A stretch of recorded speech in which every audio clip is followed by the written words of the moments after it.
Assalamualaikum teman-teman.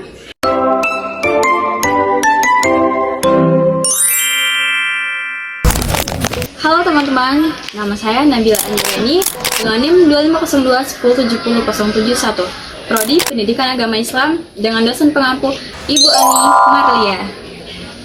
Di sini saya ingin menjelaskan materi tentang sejarah penurunan Al-Quran, asbabun nuzul, dan rasyam. Mari kita simak baik-baik. Al-Quran adalah kitab suci umat Islam yang diturunkan oleh Allah Subhanahu wa Ta'ala kepada Nabi Muhammad SAW melalui malaikat Jibril. Wahyu pertama turun di Gua Hira pada malam Lailatul Qadar. Tahukah kalian ayat pertama yang turun kepada Rasulullah? Ya, ayat itu berbunyi, Iqra bismi rabbikal ladzi khalaq, pada surat Al-Alaq ayat 1-5. Jadi setelah itu Al-Quran diturunkan secara bertahap kurang lebih selama 23 tahun. Terdiri dari 13 tahun di Mekah dan 10 tahun di Madinah. Kita lanjut ke materi yang kedua, yaitu tentang asbabun nuzul.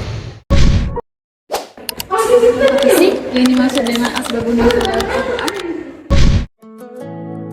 Asbabun nuzul adalah sebab atau latar belakang turunnya suatu ayat Al-Quran.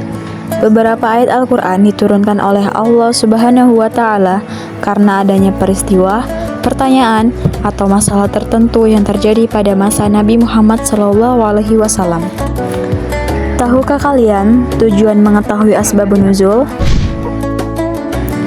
Tujuan mengetahui asbabun nuzul yaitu yang pertama, memahami makna ayat dengan lebih tepat, mengetahui hikmah di balik turunnya ayat, dan membantu menafsirkan hukum dan ajaran Islam.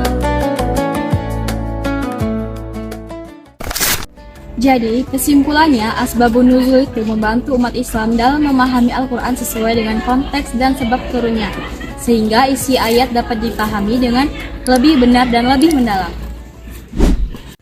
Kita lanjut dengan materi yang ketiga, yaitu tentang rasyam Al-Quran.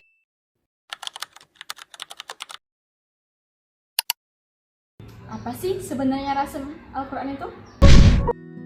Secara bahasa, rasyam berarti gambar, tulisan, atau jejak. Secara istilah, rasyam adalah cara atau penulisan lafaz-lafaz Al-Quran yang digunakan dalam mushaf. Terutama yang mengikuti penulisan pada masa Utsman bin Affan, yang disebut rasyam Utsmani. Secara umum, rasyam Al-Quran terbagi menjadi dua jenis utama, yaitu rasyam Utsmani dan rasyam Imla'i. Kedua jenis tersebut memiliki karakteristik dan aturan penulisan yang berbeda. Rasyam Utsmani adalah metode penulisan Al-Quran yang digunakan pada masa Khalifah Utsman bin Affan ketika proses pembukuan mushaf dilakukan. Sedangkan rasyam Imla'i adalah metode penulisan Arab yang mengikuti kaidah penulisan bahasa Arab modern atau penulisan biasa yang digunakan dalam kehidupan sehari-hari. Kedua jenis rasyam tersebut memiliki perbedaan baik dari segi tujuan, bentuk penulisan, maupun penggunaannya.